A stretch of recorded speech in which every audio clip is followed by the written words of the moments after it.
আসসালামু আলাইকুম, কেমন আছেন সবাই? আশা করছি যে যেখানে আছেন ভালো আছেন।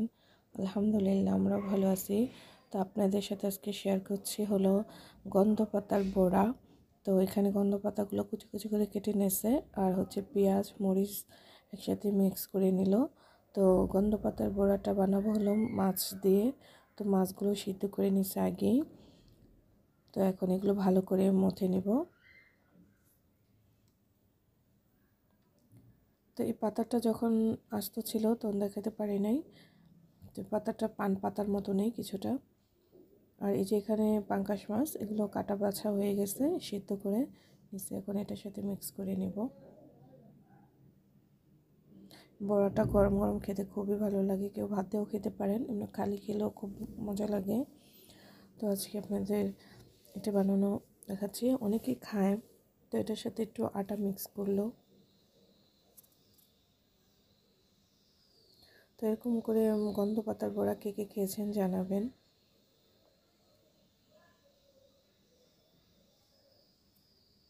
তো পরিমাণ মতন আটা মিক্স করলো।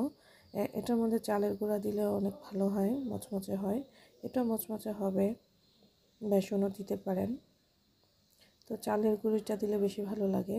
তো আজকে আমাদের বাসায় চালের গুঁড়ো নাই, এর জন্য আটাই মিক্স করলাম।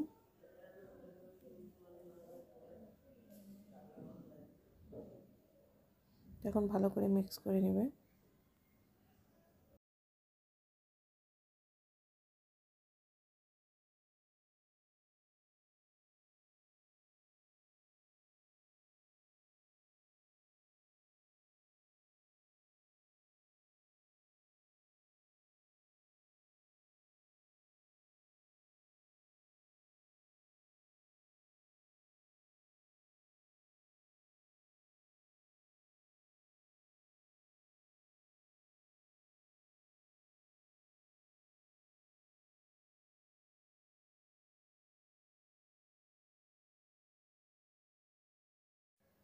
তো এখানে ভাজার জন্য তেল বসায় দিচ্ছে। এখন তেলটা গরম হলে এক এক করে দিয়ে দিবে।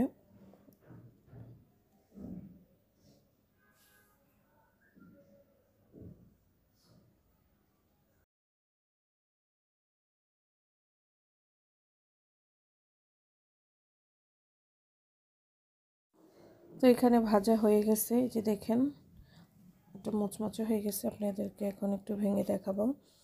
আর একটু গরম, এখন ভাঙতে পারছি না, তারপর দেখাচ্ছি আপনাদেরকে। এভাবে একবার বানায় খেয়ে দেখেন, খুবই মজার। যে দেখেন ভাঙার পরে ভিতরটা সিদ্ধ হয়ে গেছে।